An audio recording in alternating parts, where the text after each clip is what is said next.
Let's go straight to Colonel Philip Ingram, former British Army intelligence officer, an expert on international security. Colonel Ingram, how good to have you on the programme. Good to talk to you again. I want to know what you think the implications of last night's strike will be. And is Keir Starmer right to talk about de-escalating, or is he too late? Has it already happened? Well, good to talk to you, Vanessa. I'll start with Keir Starmer, first of all.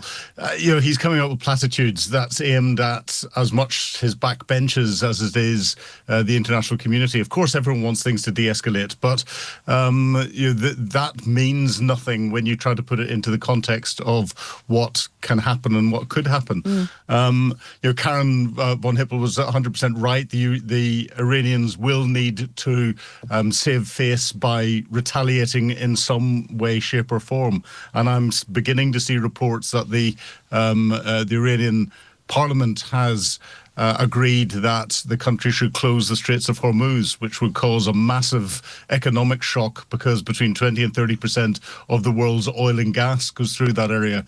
And it's something that they could do very easily indeed.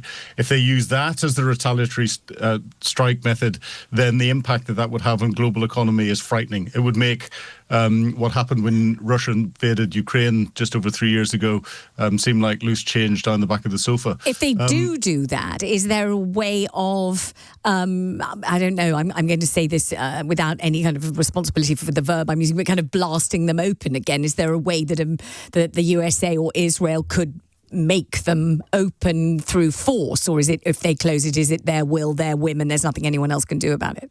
No, it could be by force, but that would be a major escalation because it would mean attacking Iranian, in particular Iranian Revolutionary Guards Corps naval sites that are all around there, and they would be the forces that would be used to close it.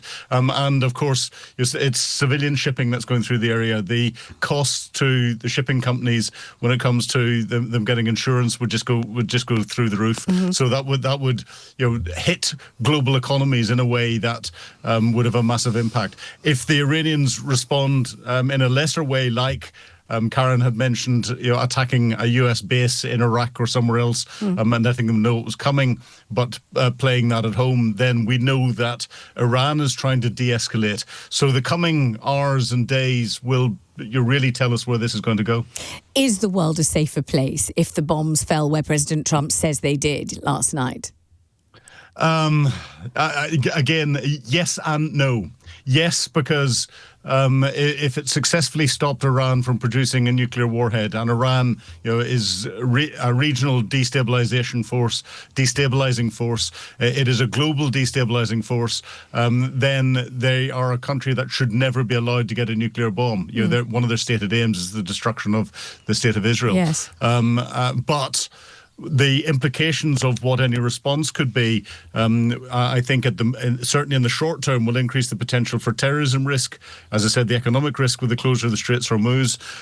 Their proxies, in particular the Houthis, will, I suspect, try and impact activity in the Red Sea again, causing more economic risk and everything else. And therefore, we are potentially in a more dangerous state. And of course, we've jumped a couple of rungs up the escalatory ladder by this happening.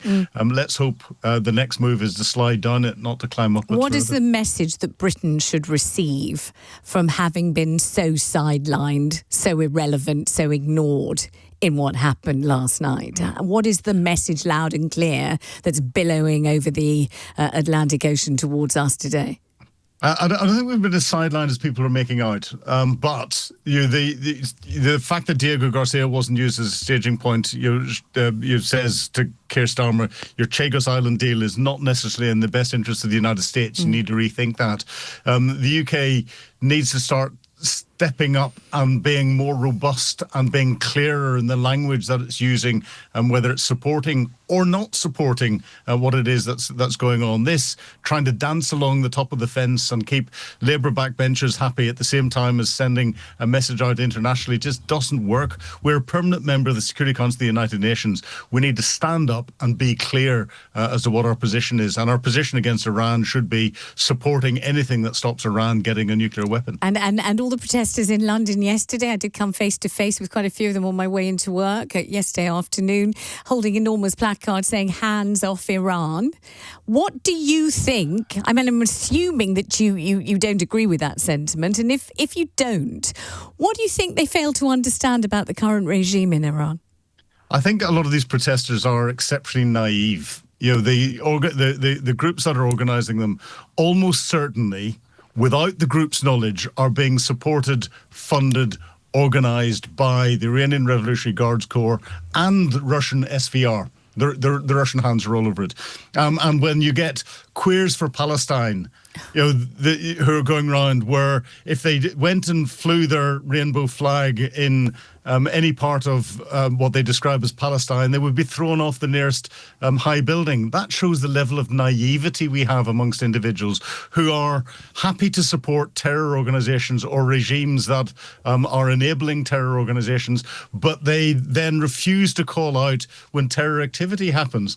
It's great that people have the freedom to protest. I put my life in the line to give people that freedom to protest, but they have to recognize just how pathetically naive they are. Thank you very much indeed. I think naive is the euphemism of the century, but thank you very much indeed, Colonel Philip Ingram.